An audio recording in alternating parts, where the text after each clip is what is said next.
Bonjour, bonjour et bienvenue dans cette nouvelle vidéo. Alors aujourd'hui, pas de produits. On va se concentrer sur les bons gestes en cas d'acné et surtout ceux à éviter. Donc j'espère que cette vidéo vous plaira. Elle m'a été demandée à plusieurs reprises. Donc on va commencer tout de suite parce qu'il y a beaucoup de choses à dire. Donc c'est parti.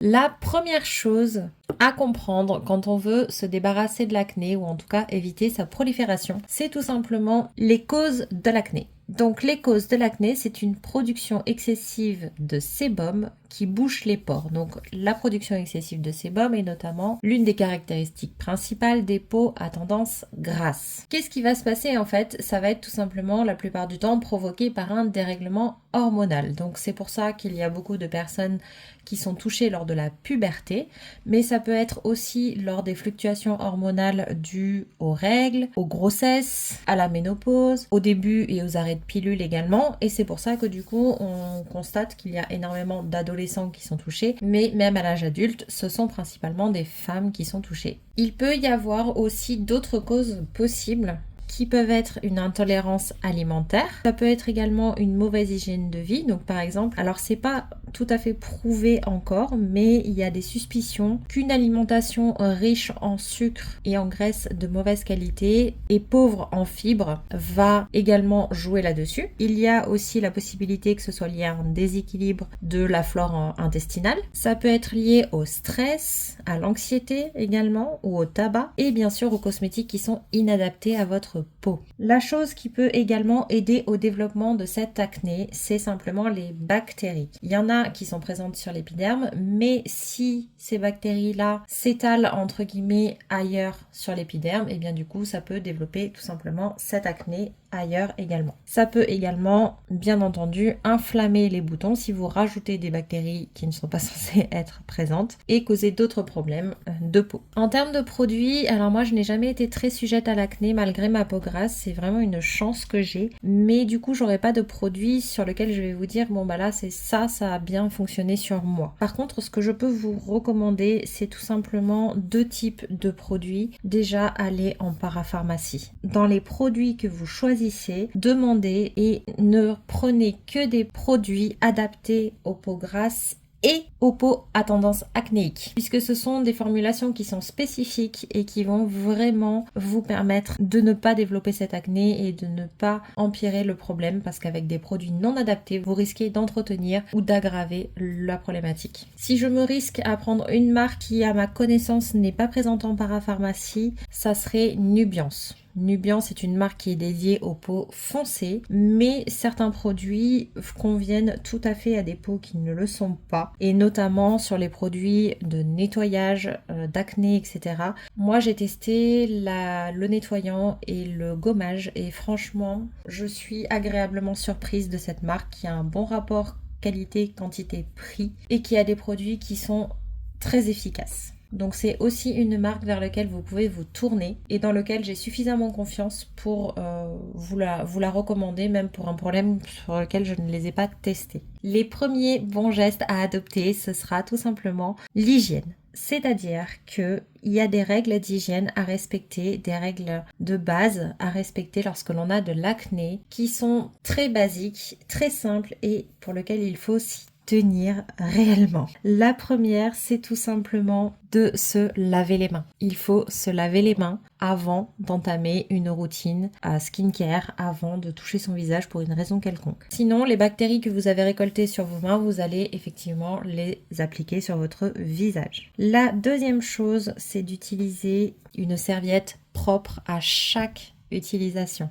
Alors, je sais que ça peut avoir un certain coût. Personnellement, ce sont des gestes que je fais même sans avoir une peau à tendance acnéique, parce que ce sont des règles d'hygiène pour moi de base. Donc, j'utilise des serviettes différentes pour mon visage à chaque utilisation. Dans mon cas, je ne nettoie le visage que le soir. Là, on va voir que ça va être un petit peu différent. Mais il est important de privilégier l'utilisation d'une serviette à usage unique. Et si vous n'avez pas les moyens d'acheter un nombre de serviettes suffisant pour que ça tourne tous les jours, ce que je comprends tout à fait puisque je l'ai également vécu, et bien tout simplement vous avez la possibilité également d'acheter en fait un morceau de tissu de serviette suffisamment douce dans des magasins de tissus. Et soit vous êtes un peu couturier et vous faites les bords, soit vous demandez à quelqu'un, soit vous découpez votre morceau de tissu en plusieurs petites serviettes. Il n'y a pas besoin que ce soit des grandes serviettes. Ou sinon, vous découpez simplement et, et vous n'aurez pas les finitions qui vont avec. Mais au moins, vous aurez des serviettes à usage unique. Et vous ne les réutilisez qu'une fois lavées. La troisième chose pour celles qui se maquillent, c'est de bien sûr se démaquiller absolument tous les soirs. Si vous utilisez de la crème solaire, c'est la même chose. Et pour celles qui se maquillent à nouveau, de nettoyer vos outils, les pinceaux, les éponges à maquillage absolument tous les jours. C'est-à-dire qu'à chaque utilisation, vous prévoyez de nettoyer votre matériel. Sinon, en fait, les bactéries que vous allez récolter à un moment donné vont revenir le lendemain et vous allez entretenir le problème au lieu de l'enrayer. L'autre chose qui est plus difficile à faire qu'à dire, et j'en entends beaucoup parler, vous en avez entendu également, c'est de ne pas toucher le visage et les boutons. Jamais. Sauf pour faire votre routine, bien entendu. Mais sinon, tout le reste de la journée, on n'y touche pas du tout. On va reparler de l'étape maquillage quand on a une peau à tendance acnéique, mais en tout cas, le fait d'avoir du maquillage, je sais que ça va empêcher certaines personnes également de vouloir aller gratter les boutons pour ne pas abîmer le maquillage. Et donc si ça peut vous permettre de ne pas toucher, eh bien maquillez-vous si ça vous fait plaisir, parce que ça peut être une idée qui peut vous permettre d'éviter de toucher vos boutons. Pourquoi il ne faut pas le toucher? C'est toujours la même chose. Déjà, la première, ça va être qu'on va mettre des bactéries sur les boutons. La deuxième chose, c'est également qu'on va irriter l'épiderme. Et lorsqu'on irrite l'épiderme, on va en fait à nouveau favoriser l'acné. Dans la routine, qu'est-ce qu'on commence par faire? Eh bien tout simplement, ça va être le nettoyage. Et c'est le cas où je vous dis un nettoyage matin et soir. Dans le cas d'une routine normale, je ne recommande pas du tout d'avoir un nettoyant le matin. Dans le cas d'une peau à tendance acnéique, je vous recommande d'avoir un nettoyant matin et soir. Par contre, ne jamais utiliser de nettoyant agressif, asséchant, des choses comme ça. Il vous faut un produit qui va être doux.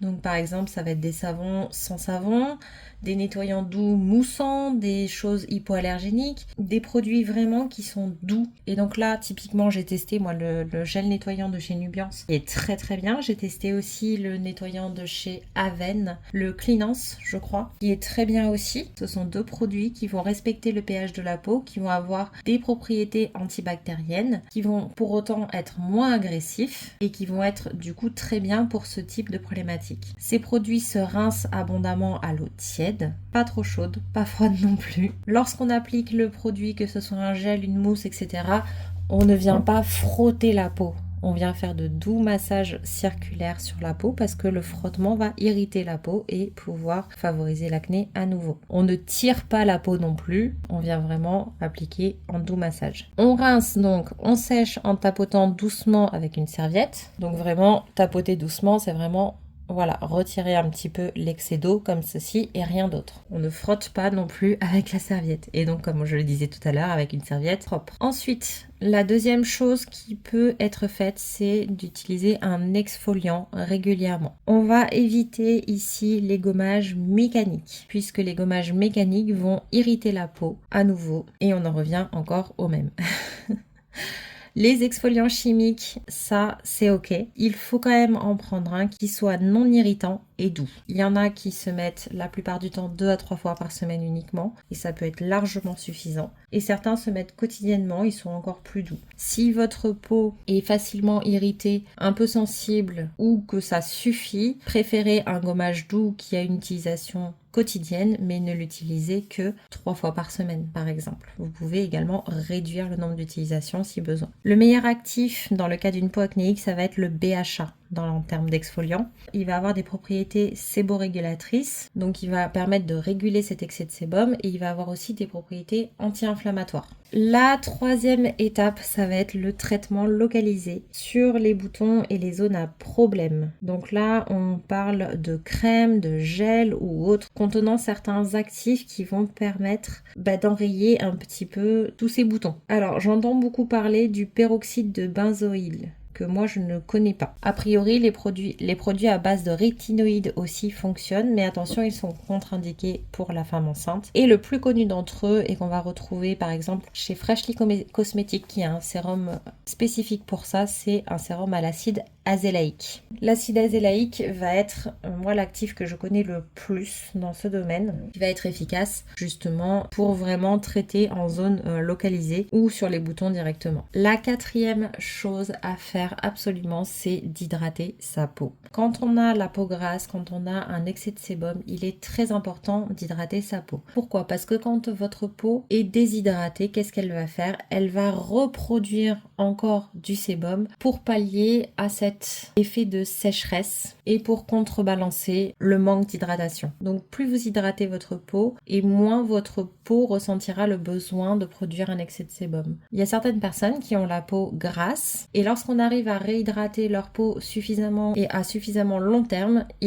leur type de peau change et ils deviennent des personnes à peau normale, voire à mixte parfois. Mais ce que je veux vous dire, c'est que des fois, c'est juste une surproduction de sébum liée à une problématique. Et l'hydratation fait partie des problématiques les plus courantes. Dans le cas d'une peau à tendance acnéique, on évite d'utiliser des huiles. Pourquoi? Parce que les huiles peuvent boucher les pores et du coup recréer des comédons, etc. Il faut prendre un hydratant adapté aux peaux grasses à tendance acnéique et non comédogène. C'est encore mieux si le produit est formulé avec une équipe de dermatologues. De préférence, on prend du sans parfum ou du hypoallergénique et on peut se tourner vers des produits qui vont être enrichis en céramide, en acide hyaluronique et en niacinamide qui vont du coup également aider à traiter cette problématique. C'est pareil, n'hésitez pas à demander en parapharmacie puisqu'il y a des très très bons produits à petit prix dans ces domaines qui peuvent vraiment enrayer l'acné. La dernière étape, ça va être la protection solaire quotidienne.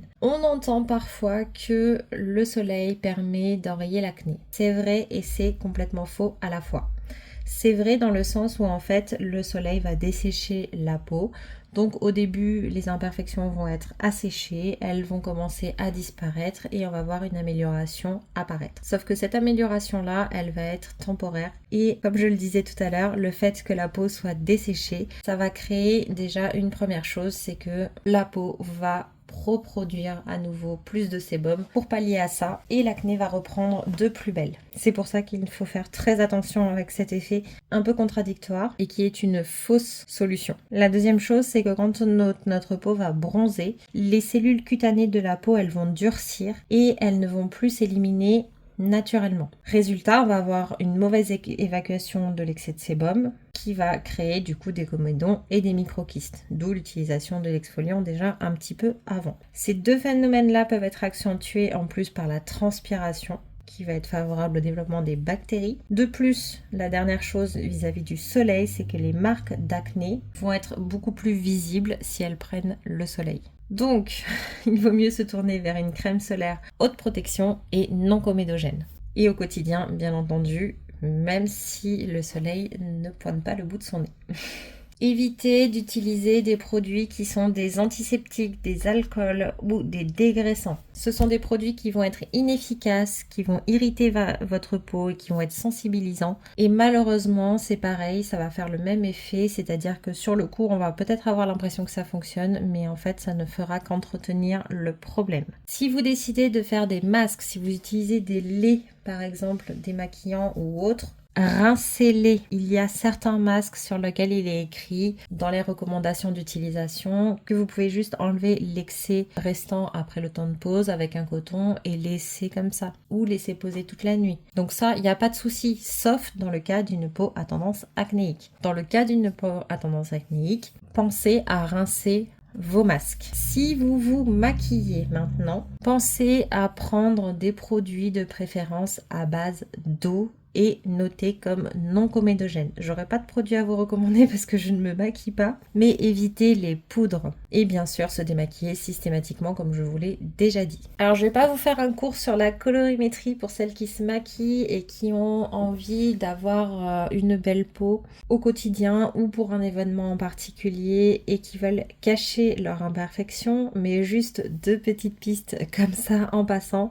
Si vous voulez cacher un bouton rouge, pensez à faire faire une correction avec un stick vert par exemple. Si vous voulez cacher une cicatrice brune, ce sera une couleur corail qu'il faudra utiliser. Mais vraiment, si vous voulez toutes les informations sur ce sujet, n'hésitez pas à aller voir la vidéo. Je crois que c'est Marion Caméléon qui avait fait une très très bonne vidéo là-dessus. Une vidéo très complète et très intéressante. Donc je vous renvoie sur cette vidéo là parce que elle est experte dans le domaine et là pour le coup moi le maquillage c'est pas mon domaine, c'est juste quelques pistes.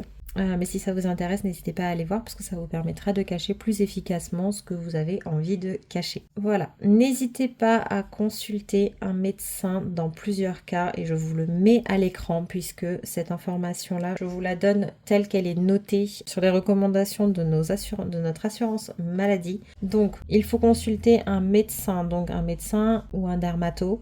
Si votre acné résiste après tous ces bons gestes là et que ça continue à s'étendre, que vous n'arrivez pas, vous avez essayé tout ce qui a été dit avant, il n'y a rien à faire, vous faites tous les bons gestes comme il faut et votre acné s'étend. Dans ce cas-là, il faut consulter. Également, si vous avez des bosses permanentes, donc des kystes ou des cicatrices qui apparaissent, si vous avez des rougeurs qui apparaissent autour des lésions, qu'il y ait fièvre ou non. Également, si votre acné touche à votre image et provoque une souffrance morale, et c'est pour ça aussi que pour certains le maquillage va être important, et que cette souffrance morale vous pousse à vous isoler socialement. Allez consulter également un médecin si vous prenez des médicaments qui favorisent la survenue d'une acné, puisque du coup il y aura peut-être des choses à modifier dans le traitement, ou si vous présentez des symptômes qui sont associés à l'acné, comme par exemple des cycles menstruels perturbés, ou par exemple une pilosité excessive chez les jeunes filles. Voilà. Pour résumer très rapidement, bien sûr, il y a l'hygiène de vie qui va rentrer en ligne de compte dans certains cas, c'est-à-dire votre alimentation,